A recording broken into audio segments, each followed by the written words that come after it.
Morning all, Jeremy here from Fat Sparrow Marketing, the home of getmeseen.com.au. We've had a great launch to the Get Me Seen program, a very busy launch, and of course what's happened is we have fallen behind doing our video series for you called the Crumbs, bringing you all the tips and tricks that you don't normally hear about to help you move your business along. If you'd like to know why fat sparrows and crumbs might be important to your business, by all means jump onto the website getmeseen.com.au and have a look around. So in our first episode we did actually talk about the factors affecting your ability to be seen. In the second episode we had planned to talk to you about the fine art of getting that balance right between people's attention span and people's reaction times in regards to the structure and the content placement on your website. In episode 3 we were going to talk to you about the challenge of knowing what to say and what not to say, and introduce to you a rule of thumb that we like to use, which is, if it goes without saying, don't say it. But in the meantime, something else has popped up, a topic which we felt needs to jump the queue, and that's the topic of visibility or website visibility. We've had a run of work involving people's websites, either directly or indirectly for one reason or another, and we've had to go back and tell them your lovely website has no visibility in your industry, or very poor visibility, and that needs to be addressed before we move ahead on the other actions that you want to implement. So of course this comes as a great surprise to people because they thought that by simply having a website that they were getting seen.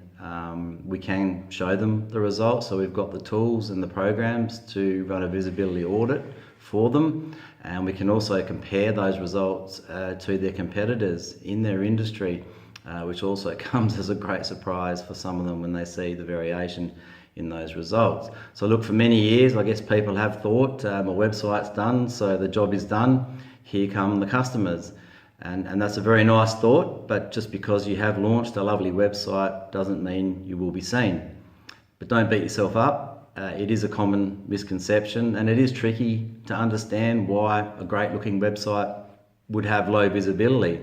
So low visibility means that, to be frank with you, your website is not very useful. It's not very helpful from the customer's perspective. So the system is penalizing your website. So when thinking about a website, either a new one or revamping or rebuilding an old one, that kind of comes in two halves. You need a website, but you also need a website that's very effective at getting you seen. So there's two halves to the equation that make a whole when it comes to completing the job properly in implementing a website.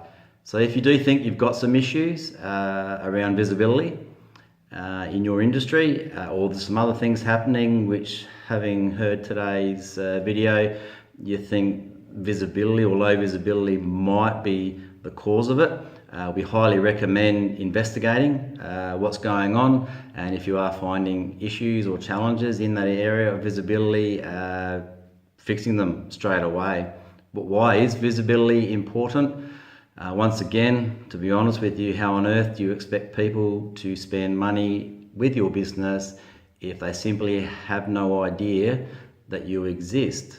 So not fixing the visibility on your website has cost you money. You've paid for a website that's got very poor return on investment. It's currently losing you money in terms of new business. And if you wish to do other marketing activities and strategies in the future, it's going to cost you more money again, more than it should, because those types of strategies, you would normally cross-fertilize them through your website. So your website is your hub, your marketing central, and basically the cost effectiveness of those other efforts is going to be poor, and consequently the return on investment is going to be poor. So there's some very strong financial incentives for working on your visibility in your chosen industry and chosen target market, and making sure that it's right up there and you are competing well. So we'll leave that with you today, and as I said, next time we're going to talk about a really interesting topic and it's all about balancing people's attention spans and people's reaction times. And if you can get that right, yeah, it's very powerful stuff. Talk soon. Bye for now.